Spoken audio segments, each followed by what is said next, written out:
बादाम, पालक, सोय प्रोडक्ट्स, इन सब में एंटी न्यूट्रिएंट प्रेजेंट होते हैं। उनमें से एक है फाइटेट्स। ये फाइटेट्स आपके जिंक, आयरन के अब्जॉर्प्शन को इनहिबिट करता है, जिसकी वजह से आपको डेफिशिएंसी भी हो सकती है। आपको एक चीज समझनी पड़ेगी कि ये जो इनहिबिशन है अब्जॉर्प्शन में, ये किस एक्सटेंट तक है। क्या आप अपनी डाइट में जो भी कुछ माइक्रो न्यूट्रिएंट्स खाते हो, क्या वो सब इनहिबिट हो जाता है, या फिर ये एक बहुत ही माइनर लेवल पे होता है कि इसका कोई क्लिनिकल सिग्निफिकेंस नहीं। एक ह्यूमन ट्रायल कंडक्ट कराया गया जिधर सब्जेक्ट्स को हाई फाइटिक एसिड मील दिया गया, और जो रिजल्ट्स थे वो बड़े ही अच्छे थे, बिकॉज आफ्टर 10 डेज बॉडी ने खुद को अडेप्ट कर लिया एंड जो पॉजिटिव आयरन बैलेंस था वो मेंटेन रहा। मेरा सिर्फ आपसे ये सवाल है, क्या आपने ब्लड टेस्ट करवाए?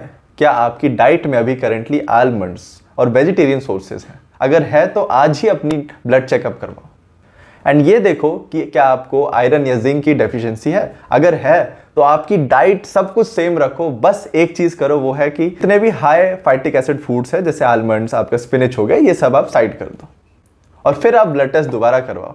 क्या आपका जो आयरन और जिंक का जो ब्लड टेस्ट है वो क्या इंप्रूव हुआ? अगर हुआ देन डेफिनेटली आप छोड़ दो ये सब खाना। स्टडीज में पता लगाया गया कि अगर आप अपनी डाइट से 90% फाइटेट्स रिमूव कर देते हो तो आपकी जो आयरन की बायो अवेलेबिलिटी है उसमें कोई सिग्निफिकेंट चेंज नहीं पाया गया। सोयाबीन जो कि फाइटिक एसिड रिच फूड है, इट वाज सस्पेक्टेड कि इस high level of phytic acid से आपका जो आयरन बायो अवेलेबिलिटी है वो डेफिनेटली रिड्यूस होगा, बट पाया क्या गया कि जो बायो अवेलेबिलिटी है, जो अब्जॉर्प्शन है, वो बहुत ही ज़्यादा हाई थे। It was high as much as meat products, somewhere around 25%। It can be due to phytoferritin, but आपको ये समझना पड़ेगा क्रॉप की वेराइटी और बहुत सारी फैक्टर्स पर ये चीज़ें डिपेंड होती है।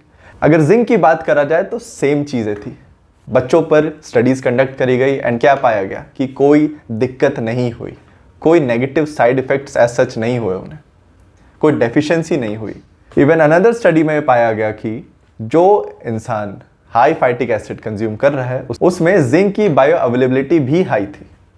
ओवरऑल अगर मैं इस वीडियो का कंक्लूजन निकालूं, अगर मैं एंटी न्यूट्रिएंट फाइटिक एसिड की बात करूं, तो वो जो एंटी इफेक्ट है वो बहुत ही माइनर है, और अगर बहुत ही माइनर है you don't have to worry.